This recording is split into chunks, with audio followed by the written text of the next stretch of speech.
What's up, Mets fans, and welcome back to another episode of Future of Flushing.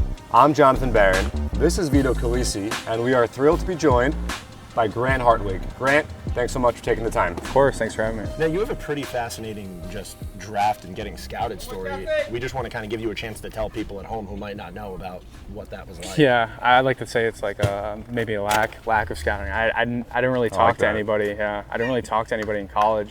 Wasn't really expecting to play pro ball. Was honestly expecting to go to med school. I did that route throughout college, doing pre-med. Spent 5 years at Miami of Ohio. And just didn't really talk to anyone throughout my time there. I mean, it was kind of difficult to walk away from baseball thinking that was the last time I played.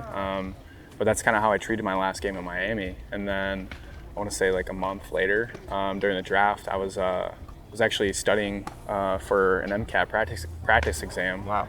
And I got called by the Mets. Actually, I didn't answer the first call. My pitching coach had to call me while I was in the middle of a practice exam, and he said, you might want to answer the phone. And so he's like, just call me back, let me know what they said. And ended up taking the call, talked to my family about it, and then decided to go for it. That's incredible. From that to now on the precipice of being a big leaguer, I want to backtrack real quick. What kind of doctor were you planning on being if you did go that route? So if I did go that route, I wanted to ultimately stay around the game. Okay. I wanted to do orthopedic surgeon. So I had Tommy John in 2018. The biggest thing for me in college that solidified me wanting to go that route is having Tommy John, seeing the process, and I kind of wanted to give back to guys. Like, I wouldn't be able to have a career without that surgery, without being able to do that. And that's kind of what I wanted to give back and stay around the game, still be involved with baseball, but more so off the field and helping guys keep their careers going. That was kind of what solidified it for me, for sure. Now, the second other guys in the camp hear that you have a medical background. Did they start coming to you for random aches and pains? No. That's what we talk about. It's funny. You don't really learn anything in undergrad for med school. You kind of learn it all in med school. Yeah. They kind of weed everybody out in undergrad with the hard classes, but I was a microbiology major, so I did more about like infectious diseases, stuff like that, boring stuff. But we don't really know that much. And although it sounds like, oh, you're pre-med, you don't really learn a ton about it in undergrad. Right. That's more so grad school. We want to learn more about you and your baseball career.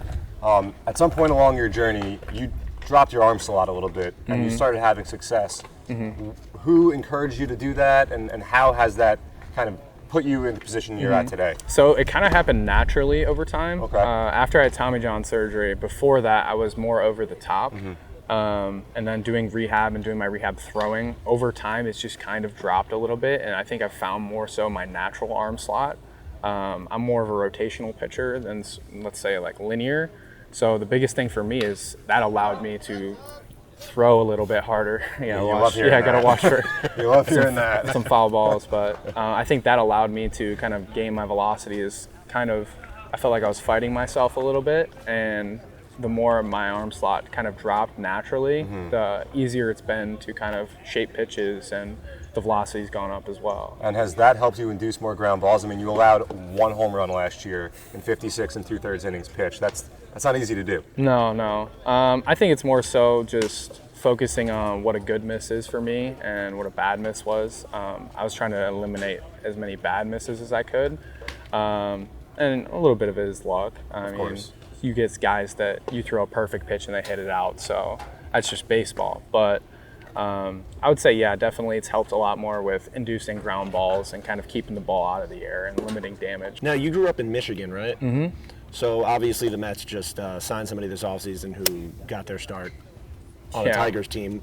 What's it like knowing that you grew up watching this dude? It's definitely a little surreal. Like, I remember growing up, like, I went to the World Series in 2012 when they had Max and Justin over there, and like I will always remember that as a kid going to that game. Like, it was just an awesome team, awesome ride, watching those guys play. It was just kind of surreal at first. I mean, he was the first locker I saw when I walked in the locker room, and it was awesome. But it's cool to see him and Max do what they do. I mean, they've been doing it at a high level for so long, and I mean, if you just watch the way they go about their business, it makes sense why they have been like that.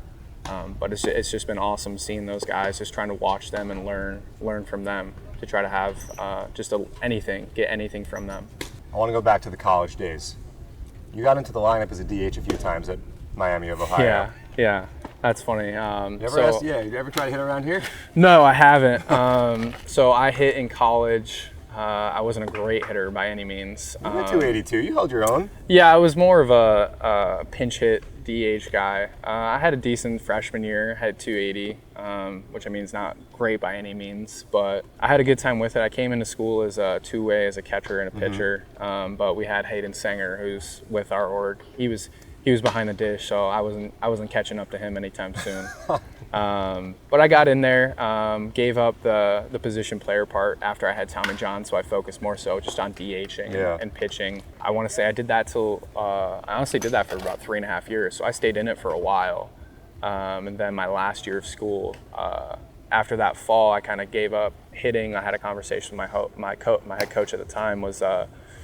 We kind of just agreed, like, hey, let's focus on the pitching. Like, this is what's going to help the team the most. So I did that and had a great spring after that. Now, do you think that having that experience in the batter's box yourself helps you on the mound, knowing both sides of the cat and mouse game between pitcher-batter? Yeah, absolutely. My whole life growing up, I was a catcher. So the biggest thing for me was in pro ball was having that relationship with catchers, having those conversations. The biggest thing was the jump for me from high A to double A last year was the catchers, Nick Meyer and Hayden Sanger. They were great, absolutely great catchers where you go on the mound and you have 100% confidence in those guys. And you know they've been doing their homework on the hitters, and that made that transition so much easier for me. Like I had help all along the way with the guys in the org, but those guys were perfect, and like having conversations with other hitters. I don't think pitchers do it enough. I think they get kind of intimidated to go talk to other guy. How are they going to beat me? Like that kind of conversation. And honestly, like you can only get positive results out of that because you can walk forward seeing a lot more. So I think it helps a lot. I mean, you played basketball. You played a lot of basketball. A lot of guys here actually play basketball in this spring training camp. Can you put together a starting five for us? For spring training? Yeah. We need to know who's playing where as well. I don't know. I would say more so on this side. I know the guys a lot better. Just seeing them do other things off the field. I know Mike Vassal's a big basketball guy. He still watches his highlight tapes. I wish we knew that when we spoke to Mike. He still watches his highlight tapes from time to time. But I'd say I'd have. I played probably like a flex 4. Okay. I played bigger than my size. Guys were much taller than me, but I'd like to bully them physically. So I'd try to get low at their legs. But I would say me at 4, Mike at 3. I mean, we got so many tall guys around here. We just spoke with Junior Santos. Yeah. I mean, he seems like a good 5. I don't know if I trust him with the basketball. All right. Maybe just a baseball. He told us he can dunk, he thinks. He said he would try to. If that guy can't dunk, then he's definitely not on my team. Yeah. But I would say Josh Walker. Okay. He's got some wingspan Very in him. athletic. Yeah, very athletic guy. Yeah. The point guards are the tough one because pitchers are all tall, and I know the pitcher's the best. So most of my guys are going to be pitchers. I would say point guard, got to do somebody fast. I don't know. We're all so tall. That's all I got. It's all good. That's good. You played in the AFL last year. Yes. After an incredible regular season. What was that experience like, being with some of the brightest prospects in the game? It was awesome. Great experience just working with other organizations and kind of seeing guys on a personal level from other organizations. I mean, we see them throughout the year as the enemy most of the time and guys that you're competing against. But it was awesome to see that collection of guys all in one clubhouse and just talking about baseball, getting different viewpoints of the way other orgs look at it.